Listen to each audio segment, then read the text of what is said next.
Hello everyone, good morning to all of you and welcome to online study point. दोस्तों, आज है 4 फरवरी और आज की इस वीडियो में हम 4 फरवरी से रिलेटेड करंट अफेयर के सभी इंपॉर्टेंट क्वेश्चन को कवर करने वाले हैं। तो यदि आप लोगों को इस वीडियो की पीडीएफ चाहिए तो आप हमारे इस मोबाइल एप्लीकेशन को भी इंस्टॉल कर सकते हैं, जिसमें आप लोगों को डेली क्विज, फ्री पीडीएफ और प्रतिदिन के करंट अफेयर का ऑडियो भी मिल सकेगा। और यदि आप एनटीपीसी और ग्रुप डी की तैयारी कर रहे हैं तो आप लोगों के लिए ये जो स्पेशल चैनल लॉन्च किया गया है जिसका नाम है माई एग्ज़ाम, तो इससे भी आप जुड़ सकते हैं। लिंक डिस्क्रिप्शन बॉक्स में दी हुई है। और आप हमारे टेलीग्राम चैनल को भी ज्वाइन कर सकते हैं, क्योंकि चैनल से रिलेटेड जितने भी इंपॉर्टेंट पीडीएफ है ये इस टेलीग्राम में अपलोड की जाती है। इससे आप जुड़ सकते हैं, लिंक डिस्क्रिप्शन बॉक्स में दी हुई है। तो चलिए स्टार्ट करते हैं। हमारा पहला क्वेश्चन, अमेरिकी अंतरिक्ष एजेंसी नासा ने अभी हाल ही में किस भारतीय अमेरिकी महिला को कार्यकारी प्रमुख नियुक्त किया है? तो देखिए, अमेरिका की जो स्पेस एजेंसी है नासा, इसके द्वारा भारतीय मूल की जो भव्या लाल है, इन्हें नासा का कार्यकारी प्रमुख नियुक्त किया गया है। तो यहाँ से केवल इनका नाम इम्पॉर्टेंट है। यदि हम बात करें नासा की, तो इसकी स्थापना हुई थी 1958 में। हेडक्वार्टर स्थित है वॉशिंगटन डीसी में। देखिए, नासा से रिलेटेड एक मोस्ट इम्पॉर्टेंट फैक्ट है जो कि अभी हाल ही में चर्चे में रहा है। कुछ दिन पहले मैंने आप लोगों को बताया था कि हाल ही में नासा के द्वारा विश्व का सबसे ताकतवर रॉकेट लॉन्च किया जाएगा, जिसका नाम है SLS। SLS इसकी फुल फॉर्म बनती है स्पेस लॉन्च सिस्टम। अच्छा, सबसे पहले आप ये जान लीजिए कि नासा दुनिया का सबसे शक्तिशाली रॉकेट तो लॉन्च करने वाला है। ये रॉकेट क्या होता है, यदि आप केवल बेसिक समझेंगे इसका, तो एक ये ऐसा इंस्ट्रूमेंट है जिसमें फ्यूल भरा होता है और इसमें आग लगाने पर जो ऊपर का हिस्सा है, जो कि आप टॉप पर देख रहे हैं, टॉप में मौजूद जो पेलोड होता है, इसे स्पेस में यानी कि अंतरिक्ष में भेजा जाता है रॉकेट के माध्यम से। तो यही है कि दुनिया का सबसे शक्तिशाली यानी कि सबसे ताकतवर रॉकेट, जिसका नाम है स्पेस लॉन्च सिस्टम, ये लॉन्च किया जाना है नासा के द्वारा। तो मैंने आप लोगों को ये भी बताया था कि कोई भी रॉकेट कितना शक्तिशाली है, इसका पता कैसे लगाया जाता है। तो 2 तरीके होते हैं। एक तो ये कि उस रॉकेट की स्पीड कितनी है, और दूसरा ये है कि वह जो रॉकेट है ये कितना सामान अंतरिक्ष में ले जा सकता है। तो मैं आप लोगों को बता दूं कि ये जो स्पेस लॉन्च सिस्टम है, इसकी स्पीड है 17,000 मील प्रति घंटे। और कितना सामान ले जा सकता है, तो ये अपने साथ अंतरिक्ष में 24 टन सामान ले जा सकता है। अब ये जो रॉकेट है स्पेस लॉन्च सिस्टम, ये चर्चे में इसलिए रहा है क्योंकि आप लोगों ने नासा के आर्टेमिस मिशन के बारे में सुना ही होगा। आर्टेमिस मिशन ये नासा का चंद्र मिशन है जो कि 2024 में लॉन्च किया जाएगा। और ये नासा का ऐसा चंद्र मिशन है जिसमें कि पहली बार महिला को अंतरिक्ष में भेजा जाना है। इसी के लिए स्पेस लॉन्च सिस्टम का इस्तेमाल किया जाएगा। तो ये आप याद रख सकते हैं क्योंकि ये रिलेटेड है नासा से। हाल ही में उपराष्ट्रपति वेंकैया नायडू जी ने राष्ट्रीय जनजाति महोत्सव, जिसका नाम है आदि महोत्सव, इसका उद्घाटन कहाँ से किया है? तो उपराष्ट्रपति के द्वारा इसका उद्घाटन अभी हाल ही में किया गया है दिल्ली से। और देखिए, ये जो समारोह है इसमें लगभग 20 राज्यों के हज़ारों आदिवासी कारीगर और कलाकार पार्टिसिपेट करने वाले हैं। और इस समारोह में वे जो आदिवासी होंगे और जो कारीगर होंगे, ये अपने कल्चर को शो करेंगे। इसका आयोजन किसके द्वारा किया जाता है? जो जनजाति मंत्रालय है, इसके द्वारा इस समारोह का आयोजन किया जा रहा है 2017 से। और इस बार ये जो आदि महोत्सव का आयोजन होने जा रहा है, इसकी थीम है celebration of the spirit of tribal culture, caution and commerce. अच्छा, इसका उद्घाटन किया गया है उपराष्ट्रपति वेंकैया नायडू जी के द्वारा। तो देखिए, जो उपराष्ट्रपति होते हैं यानी कि वाइस प्रेसिडेंट, ये होते हैं राज्यसभा के पदेन सभापति। इसके अलावा यदि हम बात करें वेंकैया नायडू जी की, तो इन्हें कुछ समय पहले ही जब ये कोमोरोस की यात्रा पर गए थे, तब इन्हें कोमोरोस के highest civilian honour order of green crescent से सम्मानित किया गया था। हाल ही में इन्होंने अपने कार्यकाल के 3 साल पूरे होने पर एक किताब लिखी है जिसका नाम है कनेक्टिंग, कम्युनिकेटिंग एंड चेंजिंग। अच्छा, इस फेस्टिवल का जो आयोजन है ये दिल्ली में किया गया है। तो दिल्ली भारत की राजधानी ये बना था 1912 में, लेकिन प्रस्तावित हुआ था 1911 में, जो कि यमुना नदी के किनारे बसा हुआ है। मुख्यमंत्री और राज्यपाल आप जानते ही हैं। और देखिए, ये एकमात्र ऐसा यूटी है जिसका स्वयं का उच्च न्यायालय है। इंडिया गेट के पास ही भारत का पहला वॉर मेमोरियल यानी कि युद्ध स्मारक भी स्थापित किया गया है। भारत का पहला प्लाज्मा बैंक ये दिल्ली में स्थापित किया गया। इसके अलावा वृक्षारोपण नीति लागू करने वाला पहला राज्य ये भी दिल्ली ही है। हाल ही में आयोजित पहली एशियाई ऑनलाइन शूटिंग चैंपियनशिप में किस देश ने पदक तालिका में टॉप किया है? तो इसमें टॉप पर रहा है अपना देश भारत। देखिए, जो कुवैत शूटिंग फेडरेशन है, इसके द्वारा पहले एशियाई ऑनलाइन शूटिंग चैंपियनशिप का आयोजन किया गया था, जिसमें कि जो अपना देश भारत है, ये 11 पदक के साथ टॉप पर रहा है। इस 11 में से भारत ने 4 गोल्ड जीते हैं, 2 सिल्वर जीते हैं, इसके अलावा 5 ब्रॉन्ज मेडल यानी कि कांस्य पदक अपने नाम किए हैं। और इस प्रतियोगिता में, मतलब कि इस ऑनलाइन शूटिंग चैंपियनशिप में 22 देशों के 274 शूटर्स ने हिस्सा लिया था, जिसमें कि पदक तालिका में टॉप पर रहा है भारत। अगला क्वेश्चन है, हाल ही में देश का पहला कोरोना मुक्त केंद्र शासित प्रदेश ये कौन बना है? तो कोरोना मुक्त देश का पहला यूटी ये बन गया है अंडमान निकोबार। मतलब कि यहाँ कोविड मरीजों की संख्या शून्य घोषित होने के बाद, इसके अलावा लास्ट 6 या 7 दिन से यहाँ कोई भी कोरोना का नया मामला सामने नहीं आया है, जिसके कारण इसे अभी हाल ही में देश का पहला कोरोना मुक्त यूटी घोषित कर दिया गया है। तो सबसे पहले आप मैप में देख सकते हैं, आप लोगों ने देखा ही होगा, ये जो अंडमान निकोबार है, ये इंडिया मैप में कुछ यहाँ स्थित है। ये है बंगाल की खाड़ी और यहाँ स्थित है अंडमान निकोबार। जियोग्राफी वाले पोर्शन को यदि आप देखेंगे तो ये देख रहे हैं आप, नॉर्थ अंडमान, मिडिल अंडमान और लोअर अंडमान। अच्छा, अंडमान निकोबार की कैपिटल क्या है? तो इसकी कैपिटल है पोर्ट ब्लेयर। देखिए, जो पोर्ट ब्लेयर है, ये इसकी कैपिटल तो है ही, साथ ही अंडमान निकोबार का सबसे बड़ा शहर भी है। इसके अलावा ये जो आप देख रहे हैं लिटिल अंडमान, और ये जो देख रहे हैं आप कार निकोबार। कई बार एग्जाम में पूछा गया है कि 10 डिग्री चैनल ये कहाँ स्थित है? तो ये इसी लिटिल अंडमान और कार निकोबार के बीच में स्थित है 10 डिग्री चैनल। इसके अलावा मैं आप लोगों को बता दूं कि इस अंडमान निकोबार में लगभग 350 द्वीप है, जिस पर 38 पर मानव रहते हैं। इसी द्वीप में भारत का एकमात्र सक्रिय ज्वालामुखी है, जिसका नाम है बैरन द्वीप। कल जब मैंने आप लोगों को ज्वालामुखी के बारे में बताया था, तब मैंने आप लोगों को ज्वालामुखी के 3 टाइप भी बताए थे, सुसुप्त ज्वालामुखी, शांत या मृत ज्वालामुखी और सक्रिय ज्वालामुखी। सक्रिय ज्वालामुखी क्या होता है? जिसमें विस्फोट बना रहता है, ये है सक्रिय ज्वालामुखी। तो भारत का एकमात्र सक्रिय ज्वालामुखी है बैरन द्वीप। इसके अलावा भारत का जो दक्षिणतम बिंदु है, इसका नाम क्या है? इंदिरा पॉइंट।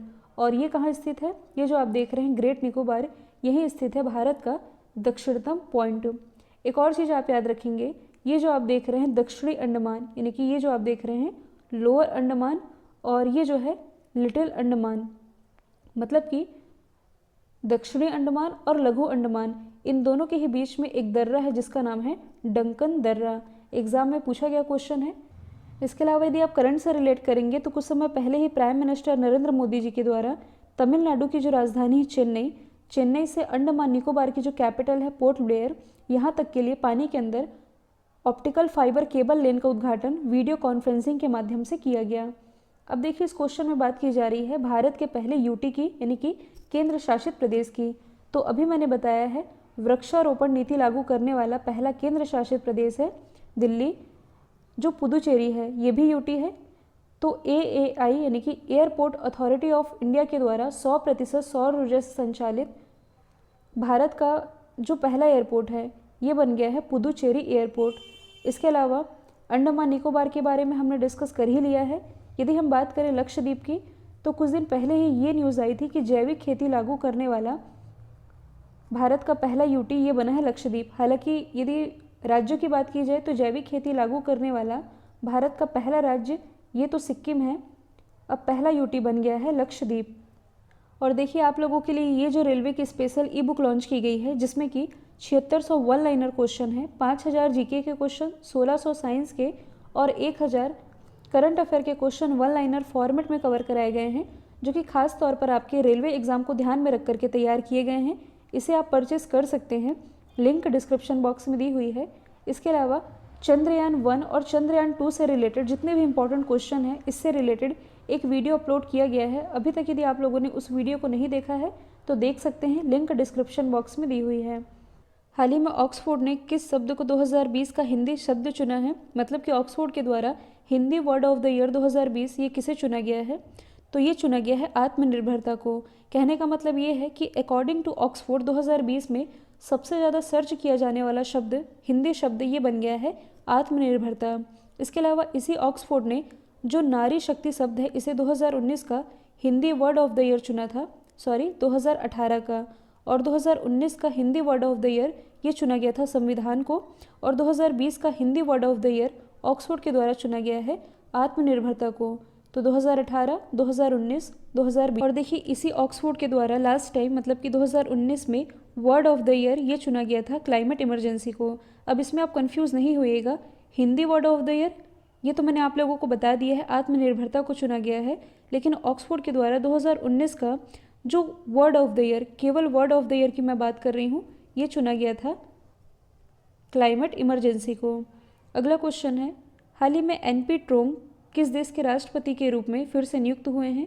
तो हाल ही में जो एनपी ट्रोंग है ये दोबारा से वियतनाम के राष्ट्रपति बन गए हैं। तो सबसे पहले आप एशिया मैप में देख सकते हैं वियतनाम की लोकेशन, ये जो आप देख रहे हैं ये है वियतनाम। इसकी कैपिटल है हनोई, करेंसी है वियतनामी डोंग। इसके अलावा भारत और वियतनाम के बीच एक एक्सरसाइज होती है जिसका नाम है विम्बेक्स। अब देखिए यदि आप करंट से रिलेट करेंगे तो हाल ही में जो वियतनाम है इसने भारत से चावल खरीदना शुरू कर दिया है। वैसे यदि देखा जाए तो ये जो देश है मतलब कि वियतनाम, ये दुनिया में चावल का तीसरा सबसे बड़ा निर्यातक देश है। इसके अलावा मतलब कि इतना बड़ा निर्यातक देश होने के बावजूद ये भारत से चावल क्यों खरीद रहा है? तो देखिए इसका एक रीज़न है, मतलब कि वियतनाम को भारत में जो चावल की कीमतें हैं ये काफ़ी अच्छी लग रही हैं, जिसके कारण वियतनाम इसे स्टोर करके रखना चाहता है। इसके लिए इसने भारत से चावल खरीदना शुरू कर दिया है। और इस वाले लोकेशन से आप एक रिवर का नाम याद रखेंगे जिसका नाम है मेकांग रिवर। इससे रिलेटेड एग्जाम में क्वेश्चन बन भी चुका है। इस नदी का नाम दे देता है क्वेश्चन में, और ऑप्शन में ऐसा पूछा जाता है कि यह जो मेकांग रिवर है ये किस देश से नहीं गुजरती है। तो मैं आप लोगों को बता दूं कि ये जो मेकांग रिवर है ये तिब्बत के पठार से निकलती है, और ये चाइना, लाओस और यहाँ जो आप देख रहे हैं थाईलैंड, कंबोडिया, वियतनाम होते हुए ये कहाँ गिरता है? अंडमान सागर में। तो इसे भी आप याद रखेंगे। बजट 2021-22 में पुराने वाहनों को हटाने के लिए कौन सी पॉलिसी की घोषणा की गई है? तो देखिए ये बजट से रिलेटेड इंपॉर्टेंट क्वेश्चन है जो कि आज हम MCQ के फॉर्मेट में डिस्कस कर रहे हैं। तो 2021-22 का ये जो बजट रहा है इसमें पुराने वाहनों को हटाने के लिए स्क्रैपिंग पॉलिसी की घोषणा की गई है। अब ये क्या है? तो देखिए यदि आप लोगों को याद होगा तो कुछ दिन पहले मैंने आप लोगों को बताया था कि जो केंद्रीय मंत्री हैं नितिन गडकरी जी, इनके द्वारा भी हाल ही में ग्रीन टैक्स की घोषणा की गई है। अब ये ग्रीन टैक्स ये क्या है? तो मैंने आप लोगों को बताया भी था कि देखिए जो ट्रांसपोर्ट व्हीकल होते हैं, मतलब कि जो यातायात के साधन होते हैं, ये जब 8 साल चल जाते हैं तब ये अपना मतलब कि इन्हें अपना फिटनेस सर्टिफिकेट बनवाना पड़ता है। फिटनेस सर्टिफिकेट बनवाने का मतलब है कि यदि ये गाड़ियाँ 8 साल से और ज़्यादा चलना चाहती हैं तब ये अपना फिटनेस सर्टिफिकेट बनवाएंगी, ये बताने के लिए कि हमारी जो गाड़ी है ये भी और आगे चलने की स्थिति में है और आगे चल सकती है। इसके कारण इन्हें फिटनेस सर्टिफिकेट बनवाना पड़ता है। तो जब ये गाड़ियाँ अपना फिटनेस सर्टिफिकेट बनवाने आएंगी तब इन्हें ग्रीन टैक्स के रूप में 10 से 15% टैक्स भरना होगा, मतलब कि एनवायरनमेंट के नाम पर ये चार्ज लिया जाएगा। तो ट्रांसपोर्ट व्हीकल के लिए ये तो रखा गया है 8 साल, जो पर्सनल व्हीकल है इसके लिए ये सीमा रखी गई है 15 साल। मतलब कि यदि आप 15 साल से ऊपर अपनी वाहन चलाना चाहते हैं तब आप लोगों को अपनी पर्सनल व्हीकल के लिए 15 साल के बाद इसका फिटनेस सर्टिफिकेट बनवाना होगा और ग्रीन टैक्स भरना होगा। तो ये तो आप समझ गए हैं ग्रीन टैक्स। यहाँ हम बात कर रहे हैं, देखिए ये जो स्क्रैपिंग पॉलिसी है इसके तहत वाहनों का फिटनेस टेस्ट होगा। फिटनेस टेस्ट मैंने बता दिया है, जिसमें कि जो पर्सनल व्हीकल है, पर्सनल व्हीकल मतलब कि 20 साल से पुराने वाहनों को फिटनेस टेस्ट कराना होगा, और जो कॉमर्शियल व्हीकल हैं इन्हें 15 साल से यानी कि 15 साल के बाद फिर से इनका फिटनेस सर्टिफिकेट करवाना होगा। तो ऐसे में हो सकता है कि जो भी अनफिट व्हीकल है उन्हें फेस आउट किया जाएगा। इससे होगा क्या? तो इससे एनवायरनमेंट यानी कि वातावरण साफ होगा, क्योंकि पुरानी गाड़ियाँ रोड में नहीं चलेंगी तो प्रदूषण भी कम करेंगी और मैन्युफैक्चरिंग भी बढ़ेगा। अब मैन्युफैक्चरिंग बढ़ेगा मैं ये क्यों कह रही हूँ? क्योंकि देखिए जब खटारा गाड़ियाँ रिटायर होंगी तभी तो लोग नई गाड़ियाँ खरीदेंगे, तो इससे कंपनियों में भी व्हीकल की डिमांड बढ़ेगी। तो ये आप याद रख सकते हैं। वेटलैंड संरक्षण और प्रबंधन के लिए भारत का पहला समर्पित केंद्र ये किस शहर में स्थापित किया गया है? तो ये स्थापित किया गया है तमिलनाडु की राजधानी चेन्नई में। अब इसे आप समझिएगा वेटलैंड्स, या इसे आप कह सकते हैं आर्द्र भूमि। तो इसी आर्द्र भूमियों के संरक्षण के लिए 1971 में एक कन्वेंशन हुआ था जिसे हम रामसर कन्वेंशन के नाम से जानते हैं। अब इसे रामसर कन्वेंशन ही क्यों कहा जाता है? क्योंकि देखिए ईरान का एक शहर है जिसका नाम है रामसर। इसी ईरान के रामसर शहर में इस कन्वेंशन का आयोजन किया गया था, मतलब कि इस पर साइन किए गए थे, जिसमें कि आर्द्र भूमियों के संरक्षण की बात कही गई थी। अब आर्द्र भूमियों यानी कि वेटलैंड्स का संरक्षण क्यों ज़रूरी है? क्योंकि ये जैव विविधता की दृष्टि से महत्वपूर्ण होते हैं, इसलिए इनके संरक्षण के लिए इन्हें रामसर साइट के रूप में शामिल किया जाता है। तो यदि आप भारत में देखेंगे तो भारत में वैसे 42 रामसर स्थल के रूप में शामिल किए गए आर्द्र भूमि हैं। तो हाल ही में भारत का जो 42वां आर्द्र भूमि है ये किसे चुना गया है? सोकार झील को। ये कहाँ स्थित है? तो ये स्थित है लद्दाख में। तो ये तो हम बात कर रहे हैं वेटलैंड्स की। अच्छा, यहाँ से आप एक और चीज़ रिलेट कर सकते हैं।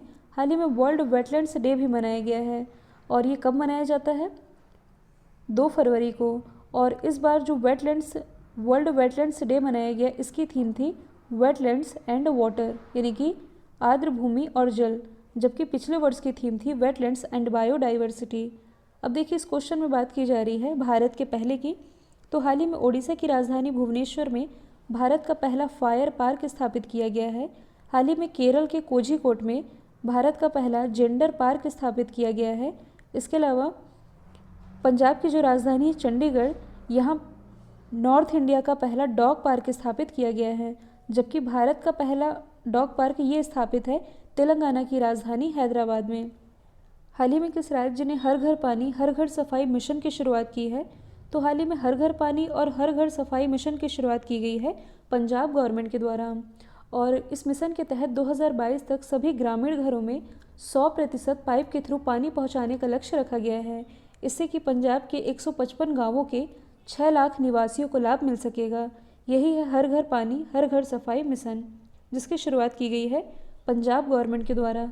तो आप देख सकते हैं ये है पंजाब, जो कि 5 नदियों का संगम है, झेलम, चिनाब, रावी, व्यास और सतलज। मुख्यमंत्री कैप्टन अमरिंदर सिंह, राज्यपाल है बीपी सिंह बदनौर।